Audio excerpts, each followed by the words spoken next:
Hi, I'm Nathaniel, and today I want to talk a little bit about how to choose the right model for the GPT that you're building. So first, let's talk a little bit about OpenAI's models. Now, OpenAI has some really awesome models, and we would say that they are, among all the different model providers, the one with the most breadth, right? I mean, they have the most well-rounded models. We think they're pretty good at a lot of things. There are some things that they're not best at, but they're quite well-rounded. There's a bunch of different OpenAI models to choose from. And one important distinction to make is the difference between their kind of regular models and their reasoning models. The regular models will start with, at least the new ones will start with 4.1.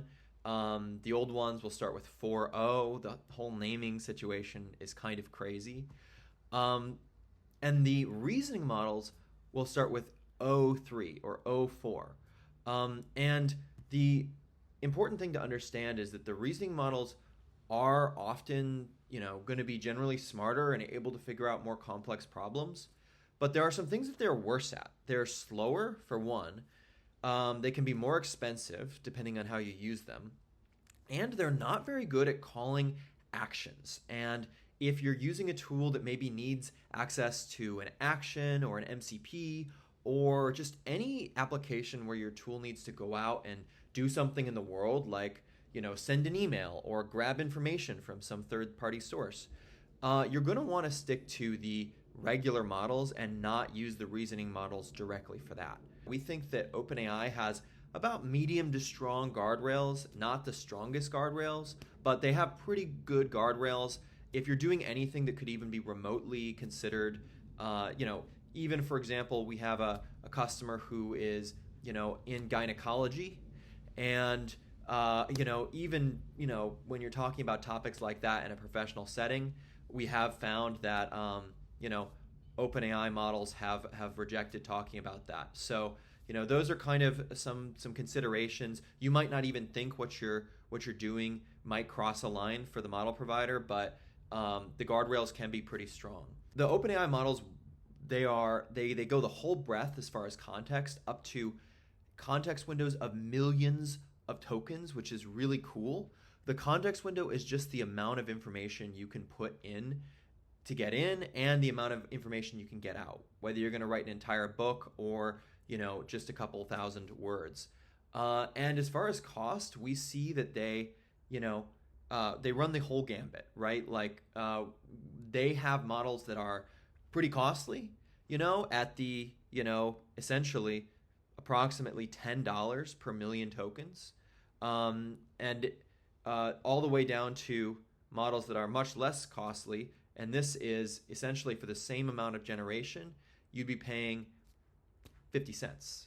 So, that's basically a 20x difference in cost that you can get from these OpenAI models, which is cool. And maybe the final thing I'll talk about is their speed of development. We think OpenAI has, in some sense, kind of slowed down a little bit, which can be good and bad. It can be good because maybe you actually want to use a model that's not changing that quickly, and in that case, the OpenAI models can be good. But if you want to kind of always be using the best model and make sure that under the hood they're making constant updates and improvements, OpenAI, we don't think that they're changing the fastest. Now let's talk a little bit about Claude. Now, Claude is really cool. One thing to note with Claude is that they also have reasoning models, just like OpenAI does, and it's kind of the same thing. The reasoning models are going to be smarter, but they're going to be more expensive, slower, and probably worse at doing direct action calls and function calls and that kind of stuff. But what we find with Claude is that when we're looking at language ability, Claude is probably the number one strongest. Now, that doesn't actually exactly mean it's the most intelligent. In talking to a lot of customers, one thing we do find about Claude is that, if you want it to get into character, it can be really good at that.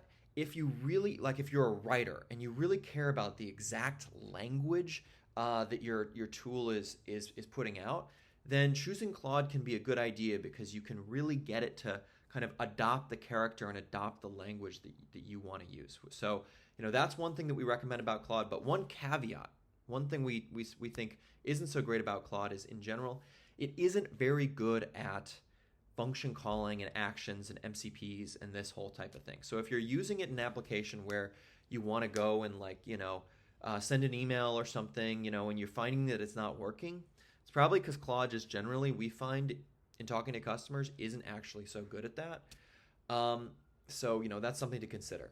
Now, to talk about Gemini. Gemini is one of the newer ones, newer providers that we've added, but it's been the fastest growing model on our platform, at least. A lot of people are building GPTs using Gemini on Pickaxe, and we're really surprised by how smart it is.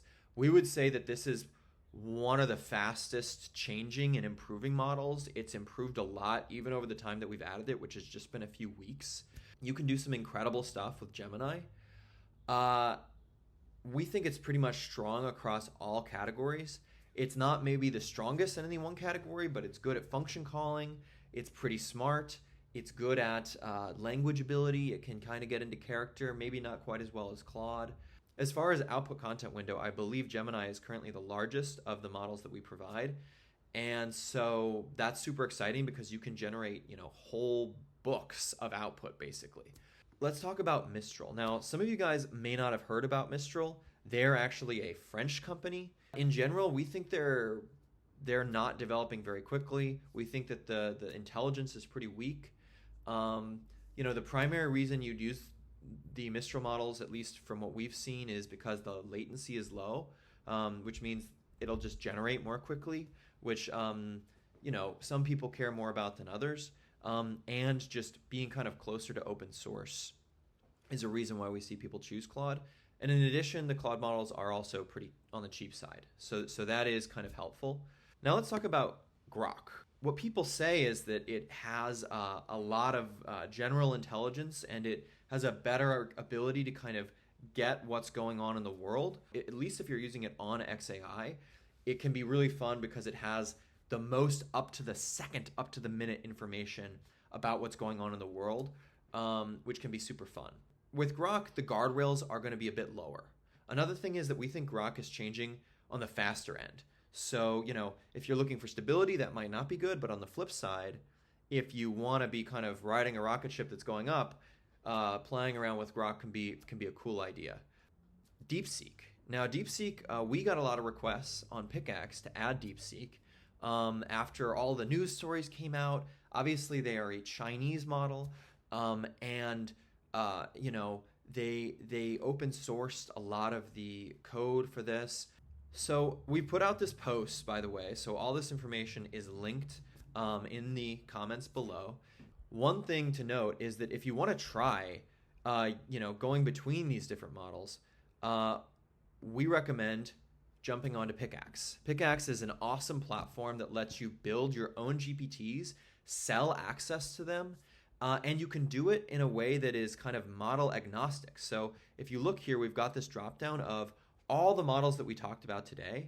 If you're interested in building GPTs and kind of providing them to your coworkers, your customers, Pickaxe is an easy to use, great platform to do that lets you quickly, try between all of these leading models in a way that, we try to make super fast and easy. And this is free to try, so the link is also in the description if you want to just, jump into the builder and play around. Thanks, and looking forward to see what you all build.